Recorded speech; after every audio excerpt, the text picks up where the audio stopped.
আসসালামু আলাইকুম ওয়া রাহমাতুল্লাহি ওয়া বারাকাতুহু। বরাবরের মতো আবার একটি নতুন ব্লগ ভিডিও দেখার জন্য আপনাদের সবাইকে ওয়েলকাম জানাচ্ছি। তো সবাই ট্রেন্ডিং ভিডিও এটা নিয়ে পাগলের মতো হয়ে গেছে। আমার বাসায়ও সেম অবস্থা। তো আমি ভাবলাম আমিও করি, আপনাদের সাথেও শেয়ার করি। তো দেখতেই পাচ্ছেন আসলে এই ট্রেন্ডিং ভিডিওটা যখন থেকে চলছে আমার ছেলে দেখেছে আমাকে পাগল করে দিচ্ছে, মাম্মা এটা করো, এটা করো, এটা করো। টোটাল আমি 3 থেকে 4 দিন এটা করতে হয়েছে আমার থেকে, এক এক দিন এক এক রকমের করে।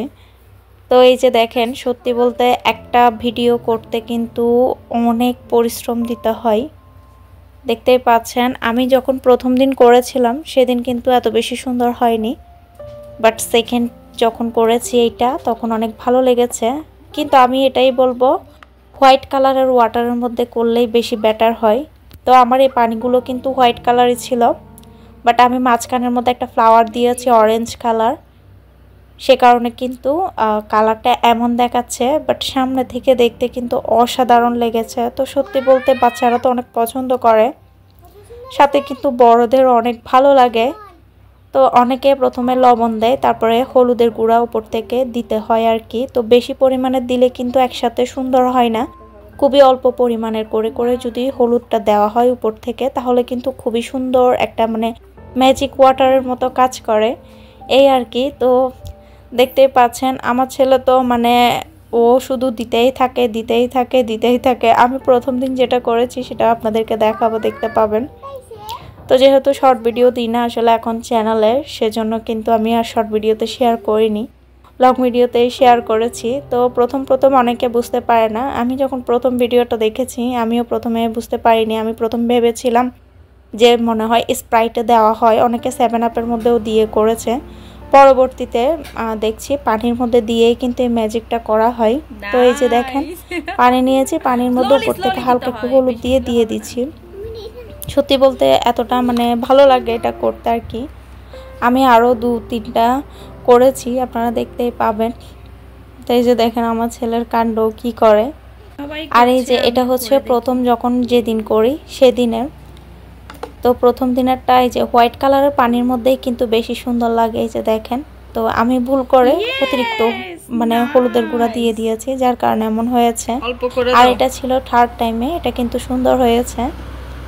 এই যে দেখেন কত সুন্দর করে ম্যাজিকের মতো পড়ছে। আসলে এক এক সময় এক একটা ট্রেন্ডের মধ্যে আসে আর কি। তো ভাবলাম আমিও করি, আপনাদের সাথেও শেয়ার করি, সে কারণে যে কথা সেই কাজ আপনাদের সাথেও শেয়ার করে নিলাম। তো এই যে দেখেন এগুলো দিচ্ছে আমার ছেলে, ওর কাণ্ড দেখেন। ও ছিল ওই 2-3 দিন যাবত এগুলো নিয়ে পানিগুলো ফেলতেও দিচ্ছিল না।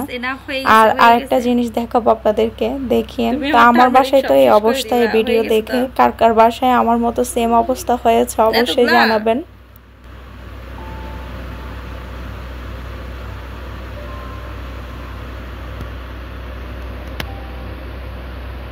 তো এই যে দেখেন এগুলো যখন করা হয় এরপরে পরবর্তীতে গ্লাসের মধ্যে পানি যেগুলো থাকে সেগুলো নিয়ে ওই এরকম অবস্থা করে আর কি।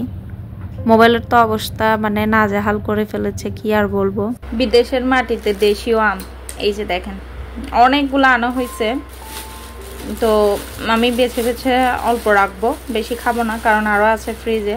আর এই যে নতুন খেজুর আমাদের জন্য পাকানো হয়েছে, এই যে দেখেন এগুলো নতুন খেজুর হয়েছে, মানে হাফ পাকা আর হচ্ছে হাফ কাঁচা। এগুলো কিন্তু খেতে অনেক মজা। তাই যে এখানে কিছুটা রাখবো আর কিছুটা দিয়ে দিব। সব খেতে পারবো না, কারণ শুধু শুধু নষ্ট হয়ে যাবে, রেখে লাভ নেই। যার কারণে নিজে কিছু রাখবো, বাকিদের কিছু দিয়ে দিব। আমি এগুলো রাখলাম। আর এই যে এখানে অনেক আছে, জাস্ট আমি কয়েকটা রাখছি আর কি, আর বাকিগুলো দিয়ে দিব। খেজুর দেখা যাক, রাখলে রাখবো অল্প, জাস্ট বাড়তে করে অল্প করে, বাদ বাকিগুলো দিয়ে দিব, কারণ খাওয়া যাবে না। একদম ফ্রেশ ফ্রেশ দেখেন আমগুলো, খুব সুন্দর না? অনেক সুন্দর। সব খেজুর দিয়ে দিবে কেন? এত খেজুর দিয়ে দিবে কেন? কে খাবে বাবা? তুমি খাবে না কেন? খাবো না।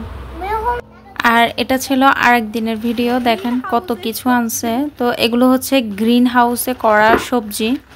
তো এখানে আনা হয়েছে হচ্ছে টমেটো, এরপর হচ্ছে ক্যাপসিকাম, বিভিন্ন রকমের মানে কতগুলো মিডিয়াম সাইজের যেগুলো থাকে গোল সাইজের এগুলো, আর কতগুলো হচ্ছে এরকম ক্যাপসিকাম। তার সাথে ছিল টমেটো, আর কি ছিল, আর শসা ছিল।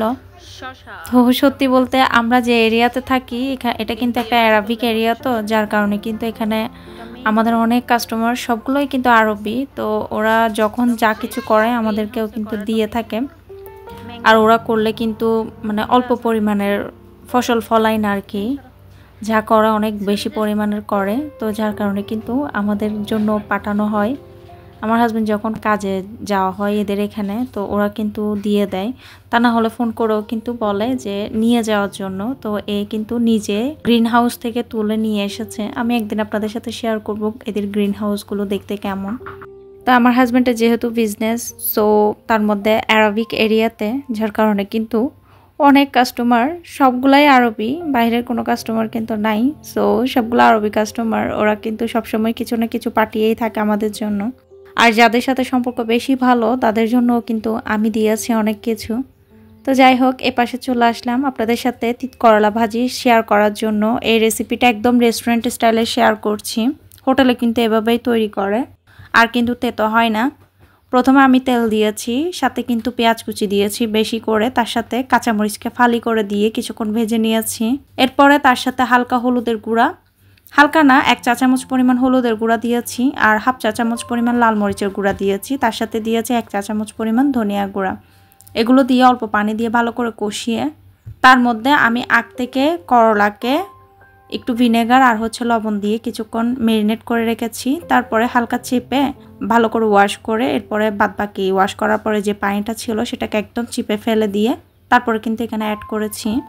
আর তার সাথে আলু দিয়েছি। তো করলার পরিমাণে চাইতো আলুর পরিমাণটা কম দিবেন, এতে করে খেতে ভালো হয়। আর আলুটা সবসময় চেষ্টা করবেন আলু ভাজি যেভাবে করে সেভাবে না দিয়ে এভাবে কিউব করে পাতলা পাতলা করে দিতে, এতে করে কিন্তু খুব তাড়াতাড়ি গলে যায়।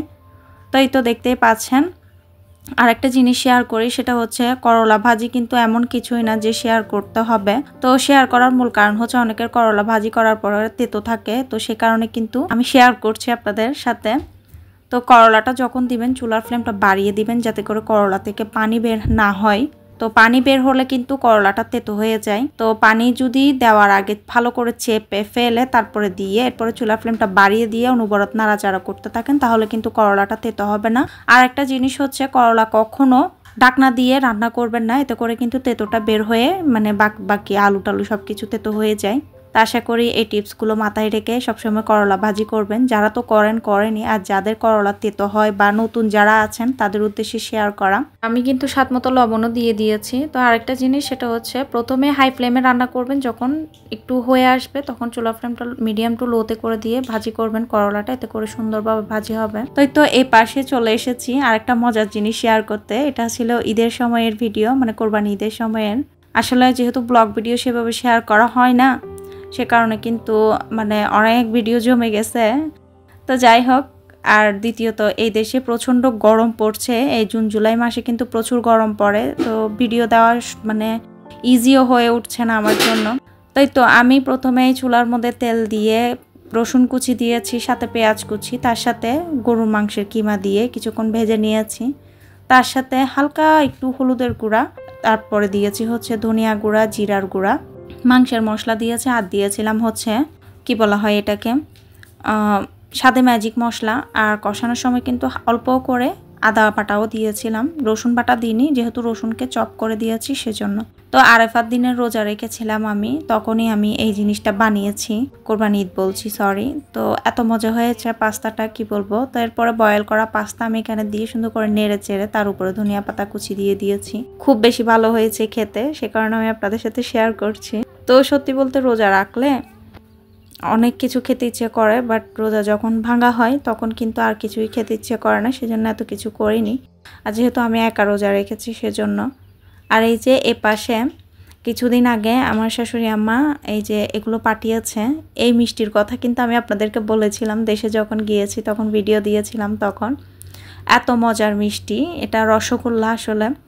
তো মিষ্টির এই যে যারা চট্টগ্রামে আছেন তারা চাইলে একবার হলেও ট্রাই করে দেখতে পারেন, সত্যি অসম্ভব মজা হয়। উপরের দিকে কিন্তু বক্সের উপরে ঠিকানা দেওয়া আছে। তো অনেক মজা, প্রাইস কিন্তু বেশি না, মেবি 280 নাকি 300 টাকা মনে হয় এত মজা, মানে কি বলবো, এই মিষ্টি গরম গরম খেতে বেশি মজা। তো আমার মামা শ্বশুর আসছিল দেশ থেকে, উনির হাতে পাঠিয়েছে আমাদের জন্য। পুকুরের মাছকে কালো কালো করে ভেজে পাঠিয়েছে, তার সাথে মিষ্টি, এরপরে হচ্ছে শিমের বিচি, আর তার সাথে দিয়েছে এই যে এই চিংড়ি মাছগুলো। তো এগুলো নাকি খোলা ইসা বলা হয় আমাদের চট্টগ্রামে, বাট আমি কিন্তু কখনোই খাইনি। আমার শ্বশুর বাড়িতেই প্রথম খেয়েছি, এবারে সহ সেকেন্ড টাইম। বাট এত মজা কি বলবো। তো অনেক দিকে করে থাকে, আসলে অনেক দিকে করে না। চট্টগ্রামের একই তো আর এরিয়া না, এক এক এরিয়াতে এক এক রকমের কিন্তু খাবার খাওয়া হয়, এই হচ্ছে কথা। তার একটা জিনিস, আমার শাশুড়িরা শুকনা মাংস তৈরি করে নাকি, তো সেটাও খেয়েছিলাম। আমার মামা শ্বশুর বড়টার ওয়াইফ যখন পাঠিয়েছিল তখন, সেগুলোও ভালো লেগেছে। তো কখনো যদি আল্লাহ বাঁচায় রাখে দেশে যাই, আমার শাশুড়ি আম্মা থেকে শিখবো যে শুকনা মাংস, এরপর হচ্ছে শুকনা মাছ, এরপর হচ্ছে খোলা ইসা, মানে চিংড়ি মাছকে ইসা মাছ বলি আমরা চট্টগ্রামে, তো খোলা ইসা বলে থাকি আর কি। তো এগুলো কীভাবে তৈরি করে ইনশাল্লাহ শেয়ার করব কোনো একদিন আপনাদের সাথে। তো এই তো এই পাশে দেখেন আমি একটু ভেঙে দেখাচ্ছি। তো এগুলো কিন্তু এখন মানে এভাবে খেলে এত বেশি ভালো লাগছে না, কারণ যেহেতু ঠান্ডা সেজন্য। তো আমি পরবর্তীতে রেখে ফ্রিজে গরম করে খেয়েছিলাম, এত মজা কি বলবো, একসাথে অনেকগুলো খেয়ে ফেলা যায়। তো এই তো এ পাশে আরেকটা জিনিস শেয়ার করি, সেটা হচ্ছে এই যে দেখতে পাচ্ছেন চালের রুটি। অনেকে কিন্তু কাইদোরে মানে চালের রুটিটা পানির মধ্যে রান্না করে করতে পারে না, তাদের জন্য এই ভিডিওটা। এখানে সমপরিমাপের ময়দা নিয়েছি, ময়দা আর হচ্ছে চালের গুঁড়া সমপরিমাপের নিয়েছি। তারপরে লবণ দিয়ে একটু মিক্স করে এরপরে কিন্তু আমি বলকুটা গরম পানি দিয়ে অল্প অল্প করে করে মিক্স করে নিয়েছি। আর এই মিক্সিংটা কিন্তু হাত দিয়ে করতে পারবেন না, কোনো কিছু সাহায্য করবেন, তা নাহলে হাত পুড়ে যাবে। তো এরপরে কিন্তু বেলে নিলেই তৈরি হয়ে যাবে চালের আটার রুটি। অনেক নরম হয়, খেতেও ভালো হয়। আর ডোটা কিন্তু তৈরি করার সময় বেশি হার্ডও করা যাবে না, আবার বেশি নরমও করা যাবে না। নরম করতে গেলে কিন্তু বেলার সময় ঝামেলা হবে। তো এই তো এরপরে পুড়িয়ে সুন্দর করে কোনো কাপড়ে মুড়িয়ে তারপরে বক্সে ভরে রেখে দিবেন, এতে করে কিন্তু অনেকক্ষণ নরম থাকবে। তো কথা বলতে বলতে ভিডিও শেষ প্রান্তে চলে এসেছি। ভিডিও ভালো লাগলে চ্যানেলটা subscribe and like comment share করতে ভুলবেন না। Thanks for watching. টাটা, আল্লাহ হাফেজ, আসসালামু আলাইকুম।